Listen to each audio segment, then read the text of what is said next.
Dostlar salam, yeni bir Power BI videosu ilə qarşınızdayıq. Biz bu videoda sizə müəyyən statistik ölçülər ilə hər hansı bir datanı necə analiz etmək olar və ya müəyyən statistik göstəricilər ilə datadan hansı insightları çıxarmaq olar və ortaya çıxan göstəricilər bizə nə verir, nə ifadə edir. Bunlar üzərindən 3-4 dənə təxmini statistik göstərici var ki, çox qəliz olmayan, sadə, lakin olduqca biznes tərəfi, yəni ki, biznes ağırlığı olan bir ölçülər üzərindən gedəcək və təbii ki də bunların arasındakı fərqlər nələrdir, bir-birləri ilə əlaqələri nələrdir, onlar haqqında danışmağa çalışacağıq. Yoldaşlar, ümumi olaraq biz bu dərs videosu 3 hissədən ibarət olacaqdır.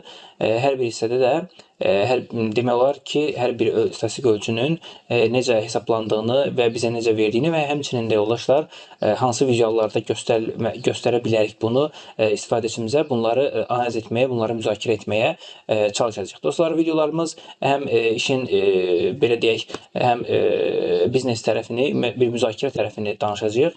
Bu videolarımızda həmçinin də yoldaşlar işin texniki tərəfindən danışacağıq ki, yəni bu hesablamaları edərkən və ya vizualların hazırlanması zamanı nələrə diqqət etmək lazımdır, həmçinin də onlardan bəhs edəcəyik.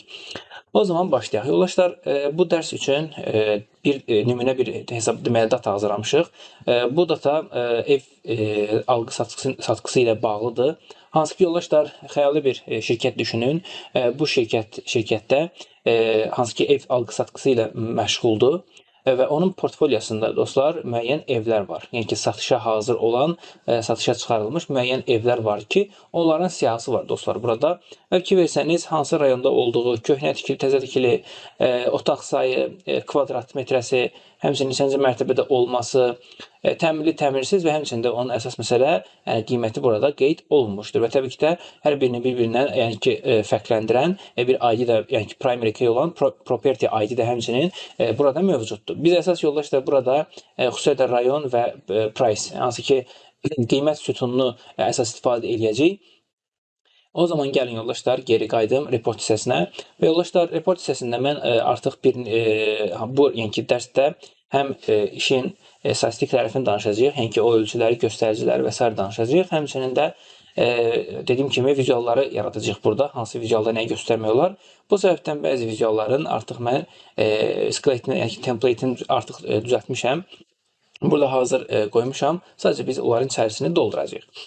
Yoldaşlar, ilk sualım, ilk case'imiz bu şəkildə olsun ki, bizim datada müəyyən, yəni ki, bizim portfolyomuzda müəyyən deməli evlər var. Bu evlərdən hansı rayondadır və s. hamısı bir-birinə fərqlənir təbii ki də və sual verilə bilər ki, bəs yaxşı, sizin şirkətdə ümumi olaraq qiymətlər nə yerdədir? Yəni, belə bir sual verilir, düzdürmü? Yəni, məsəl üçün, biz hansısa ev axtaranda, ev almaq istəyəndə, tutaq ki, atıram, Suraxanı rayonunda bir ev axtaranda, qarşı tərəfindən soruşanda ki, Suraxanda evlər neçədir? Deyəndə yoldaşlar, biz burada düzdürmü? Yəni ki, müəyyən bir qiymət gözləyirik, tamam? Yəni, hər hansı bir ədəd gözləyirik ki, tutaq ki, bizə deyilsin, tutaq ki, 100 min. Biz bilək ki, aşağı yuxarı bizim büdcəmizə uyğun olaraq Suraxanı rayonunda 100 minlik evlər var. İndi yoldaşlar, məsələ bilirsiniz nədir burada? Yəni ki, bu sualı verəndə və biz bu cavabı, 100 min cavabını alanda biz artıq bilirik ki, və həmçində bu cavabı bizə verən də bilir ki, yəni bu Suraxanda bütün evlər standart hamısı 100 min deyil və yaxud da ki, 50 min deyil. 50 min də var, 60 min, 70 min, 100 min və ondan artığı da mövcuddur bu Suraxanda. Lakin aydın məsələdir ki, yoldaşlar, bu dəyərlərin hamısını tək-tək saymırıq. Onun ortalamasını və ya ki, ümumi onların bir təmsilçisini, yoldaşlar, biz qarşı tərəfə bildiririk ki, bu tərəfdə, məsəl üçün, Suraxanı tərəfdə, Binəqədi rayonunda artıq evlərin qiyməti tutaq ki, 70 mindən artıqdır və yaxud ki, nə bilim, 100 mindən artıqdır və yaxud ki, 100 min civarındadır. Hətta yoldaşlar düşünürəm ki, məsəl üçün, deyilsə belə, 60 minə, 70 minə, 80, 90 və 100 minə də evlər var. Bu cavabı belə verirsə yoldaşlar, mən düşünürəm ki, bu o qədər də qane edici bir cavab deyil. Çünki nəticə olaraq bizim müştərimiz və yaxud ki, bizdən bu sualı verən deməli insan bizdən konkret bir ədəd gözləyir ki, neçədir? Mən deyim ki, misal üçün, təxmini bir 100 min. Artıq bundan sonra nə deyəcək? Deyəcək ki, tamam, 100 min deyirsə, demək ki, bir 90 minə də, 110 minə də var. Bunu da düşünəcək avtomatik olaraq və təbii ki də daha geniş ehtimalı da eyni qaydada nəzərə alacaq. Və yoldaşlar fikir verirsiniz, gündəlik həyatdan zaten biz bundan qarşılaşırıq. Əslində bunların hər birinin statistik tərəfdən yəni ki, müəyyən bir qarşılıqları var. O da yoldaşlar ilk işləyəcəyimiz mövzu olacaqdır bizim üçün ortalama anlayışı. Yoldaşlar bu dediyimiz məsələ əslində dedik ya, misal üçün müəyyən bir qiymət aralığı var. Tutaq ki, Suraxanı rayonunda 50 mindən 100 minə qədər evlər var. Lakin o mənə dedi ki, tutaq ki 70 min. Mən artıq başa düşürəm ki, bu dediyi 70 min bunların hamısının təqribi ortalaması deməli sayılır. Bax, belə olan təqdirdə yoldaşlar, əminəm ki, bir çoxumuz bilirik, average funksiyasından burada istifadə edəcək. O zaman gəlin yazaq yoldaşlar, görək average funksiyası burada bizə nə qaytaracaq bu datadan. Həmən calculations üzərində new measure deyəcəm və burada yoldaşlar ilə eyni adlı average deyərəm və funksiya olaraq da yoldaşlar deməli average funksiyasından istifadə edəcəm. Yoldaşlar average funksiyasını artıq əminəm ki, hər birimiz istifadə etmişik. Lakin aşağısını oxumaq istəyirəm ki, average funksiyası əslində arxa planda nə iş görür? Yoldaşlar burada returns the average of all the numbers in a column. Yəni sütunda olan bütün ədədlərin hansı ki ortalamasına. Amma necə bir ortalamadır yoldaşlar? Buna diqqət etmək istəyirəm. Çünki bundan sonra artıq buna diqqət edəndən sonra digər mövzuya keçəcəyik. Hansı ki aritmetik ortalamasını bizdən soruşur, daha doğrusu bizə geri qaytarır yoldaşlar. Yaxşı, nədir aritmetik ortalama? Yoldaşlar başqa bir Excel faylında sizə göstərmək istəyirəm. Müəyyən bir təbii ki dəyərlər var. Atıram belə bir dəyərlər deyək. Təxminə bir dəyərlər dedim. Aritmetik ortalama onu göstərir ki, yoldaşlar, mən burada müəyyən bir dəyərlər yazmışam. Eyni də ola bilər, fərqli ola bilər, fərq etməz. Bunların hamısının cəminin nə idi yoldaşlar? Sayına bölgüsü sayılır. Yəni ki, yoldaşlar, mən burada gəlib əgər desəm ki, neçə dənə dəyər var. Hətta saymayaq əlimizlə, elə birbaşa. Bunun hamısının cəmini bu şəkildə böləcəm yoldaşlar. Count funksiyası vasitəsilə elə bunların hamısının deməli sayına. Baxın yoldaşlar, bu bizə təxmini bir ədəd qaytardı. 5.6. Həmçinin yoldaşlar, bunu elə birbaşa average funksiyası ilə etsəydik, eyni qaydada o da bizə həmin ədədi qaytarmış olacaqdır. İndi məsələ nədir yoldaşlar? Bax, bayaqlar dediyim məsələ, yəni ki, 5.6 bir ədəddir, düzdürmü? Hansı ki, 7 dənə burada bir ədədlər var, ümumi bir ədədlər toplusudur. Tamam, buna bir population deyə də adlandırmaq olar düşünürəm ki, yəni ki, ümumi bir ədədlər toplumudur və yaxud da ki, bir hansı bir interval deyək, hər hansı bir aralıqdır. Hansı ki, bu 5.6 isə yoldaşlar, bu intervaldan, bu populationdan ortaya çıxan bir təmsilçi kimi deyə bilərik. Yəni, məsəl üçün, sabahları bizdən sorulsa ki, məsəl üçün, bu ədədlərdən, yəni bu ədədlər nə ədədlərdir deyəndə siz nə cavab verirsiniz? Artıq deyirsiniz ki, təxmini burada 5.6, yəni ki, 5.6 civarında, yəni ki, ədədlər burada toplanmışdır. Bax, bizim də bayaqdan danışdığım, yəni ki, Power BI-də olan bu datada bizə ortaya çıxan nəticə budur ki, biz sual verəndə ki, tutaq ki, Suraxanı rayonunda evlər neçədir sualını verəndə, bizim istifadəçimiz bizə geri qaytarır ki, təxmini bu evlər yəni ki, 100 min civarındadır. Artıq biz bilirik ki, yəni ki, 100 min civarında burada evlər var. Və yaxud ki, artıq və yaxud da ki, əksi. Bax, bu yoldaşda average funksiyası vasitəsilə gerçəkləşir. İndi, gəlin average funksiyasını tamamlayaq. Datadan price sütununu seçəcəm. Bu şəkildə hesaplansın və average funksiyasını gətirək qoyaq. Deməli, bu kart vizualının içərisinə. Baxırıq yoldaşlar, 363 min toplamda bizə nə göstərdi? Bir ədəd göstərdi. Yəni ki, bizim portfolyomuzda olan bu evlərin qiymətinin ortalaması yoldaşlar, demək ki, 360 min sayılır. Və yoldaşlar, diqqətlə baxaq price sütununa. Baxın, price sütununda 51 min var. Hansı ki, aşağı bu filtrasiyasını aşağı doğru asıqda isə drop-down'u və gəlirəm qiymətlərə baxdıqda isə yoldaşlar, hətta 1 milyon 750 minə qədər deməli, burada evlər olduğunu da həmçinin görə bilərik. Təbii ki də, yoldaşlar, burada hər bir ev o demək deyil ki, yəni hər bir fərqli qiymətədir. Ehtimal da var ki, indi və yaxud ki, gələcəkdə 51 minə məsələn 2 dənə ev olsun. 2 dənə fərqli rayonda və 2 dənə eyni rayonda fərq etməz. 51 minə ev ola bilər və hər bir halda yoldaşlar bunların ortalaması 363 min göstərir. İndi yoldaşlar baxın, sadə bir ortalamadır. Lakin biz bu ortalamaya necə yanaşırıq artıq? Yəni ki, bizim istifadəçimiz bu 363 minə baxanda artıq başa düşür ki, bizim evlərin, deməli, bizim əlimizdə olan evlərin satışa çıxarılmış evlər aşağı-yuxarı 363 min civarında, yəni ki, bu pul aralığında dəyişir. Lakin yoldaşlar, belə bir sual verim sizə. Elə bayaqları əslində onu açmışdım göstərməyə ki, baxın, 363 min bir orta bir rəqəmdir, düzdürmü bizim üçün? Hansı ki, orta rəqəm nəyə demək istəyirəm? Var 51 min, ən kiçik minimum 51.000-dir. Maksimum isə yoldaşlar 1.750.000 var. Yəni yoldaşlar belə baxanda 51.000 ilə 1.750.000 arasında aşağı yuxarı 1.700.000 deməli fərq var. Və açıq-aydın görünür ki, yoldaşlar, yəni burada olan 363.000, yəni bunların ortalaması, yəni ki, o mənadakı tam ortası deyil. Yəni mən məsəl üçün ortalama dedikdə ən azından bizi çaşdırmasa da düşünürəm ki, istifadəçini çaşdıra biləcək məqam nədir? Yəni ki, mən məsəl üçün bir ədəd demişəm, 5 demişəm, düzdürmü? Mən bu 5-i necə xəyal edirəm bir istifadəçi olaraq? Deyirəm, yəqin bu 5 4-lərin, 3-lərin, həmçinin həm solunda, həm sağında, yəni ki, bu ədədlərin elə bir ki, əhatəsində yer alıbdır. O səbəbdən, yəni ki, sol tərəfi də, sağ tərəfi də eyni qaydada bərabər və ya ki, ən azından bərabərliyə yaxındır. Ortalama olduğu üçün nə deyir yoldaşlar? Həm say olaraq, həm də cəm olaraq mən bunu 5 olaraq götürə bilirəm.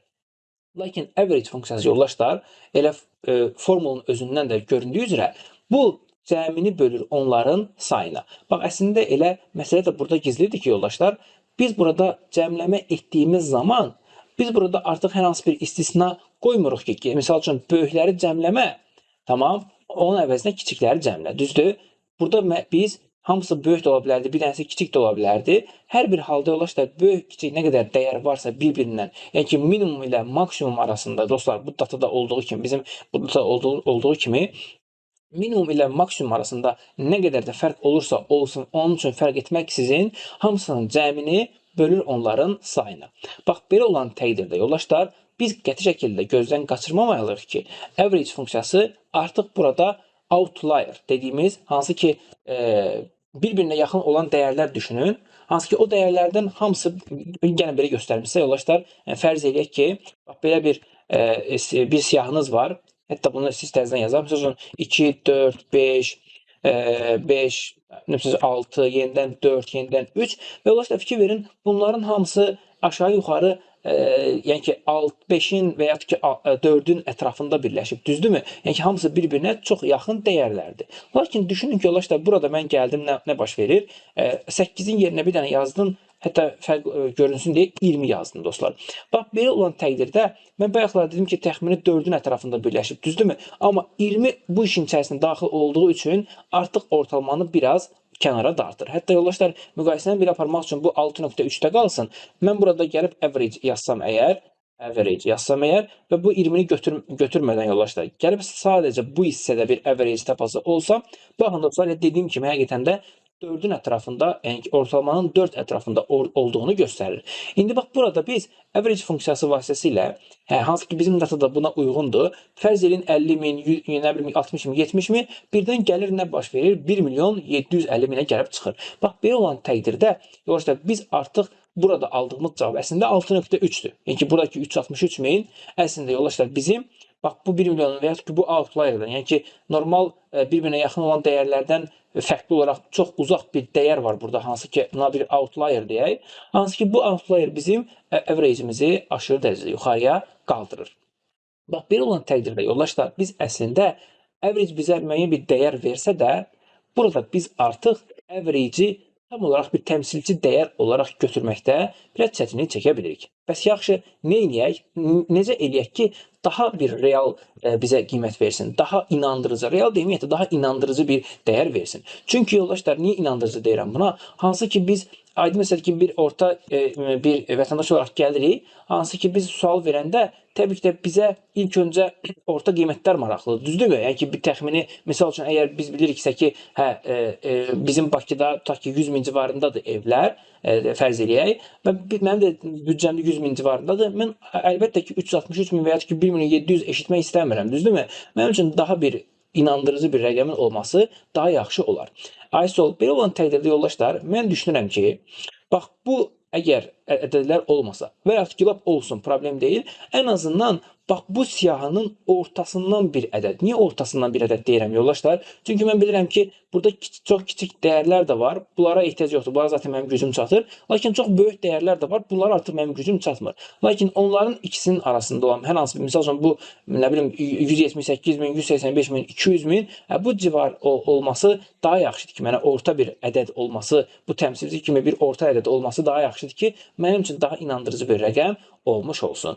ISO, bax, belə olan təqdirdə yoldaşlar, biz artıq average əvəzinə daha fərqli bir ortalama, orta anlayışı olan median ölçüsündən istifadə edəcəyik.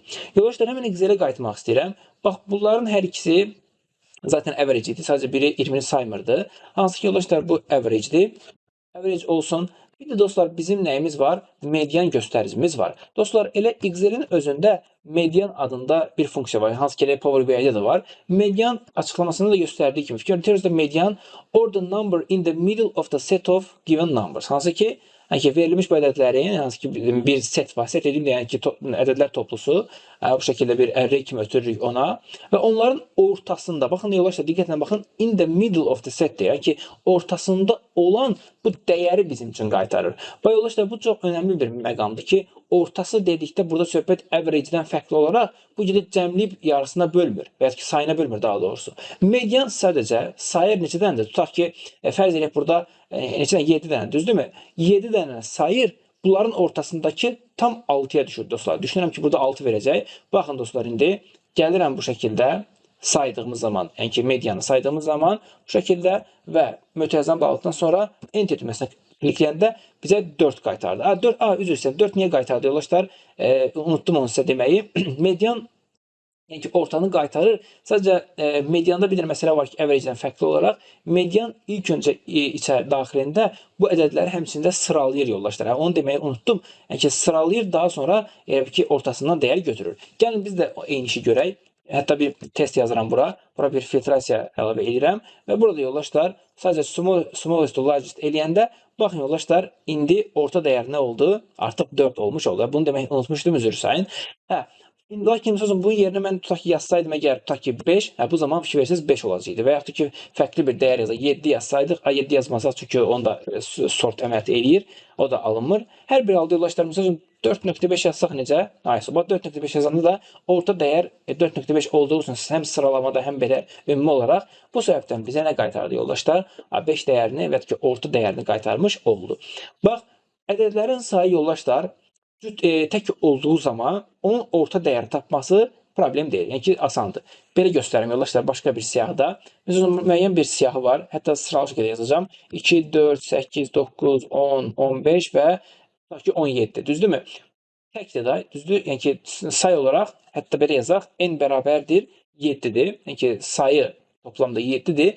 Əgər tək ədəd olanda bu çox sadə bir şəkildə, çox sadə bir düsturdan istifadə edir yoldaşlar.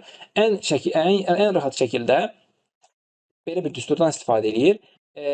Mötərizə daxilində n plus 1, yəni ki, n-in üzərinə 1 plus gəlir, onu da bölür 2-yə. Və bu düsturdan istifadə eləyərəkdən, hansı ki 7-dir, belə yazaq.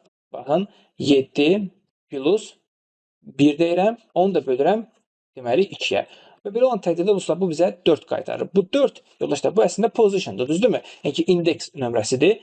Bizim də bu sırada, yəni ki, bu ədədlər daxilində 4-cü indeksdə olan nədir? 1, 2, 3, 4, baxın 9 olduğunu görə bilərsiniz. Həqiqətən də median yazıram. Burada bunu gətirdikdə, yəni ki, array olaraq ötürdükdə, enter düyməsi basanda, baxın bizə həqiqətən 9 dəyərini qaytarmış oldu. Bəs yaxşı, tək olanda nə baş verir? Daha sonra cüt olanda nə baş verir yoldaşlar? Gəlin onu da yoxlayaq. Mən bura n bərabərdə tutaq ki 6, yəni ki 6 ədəd yazacağam.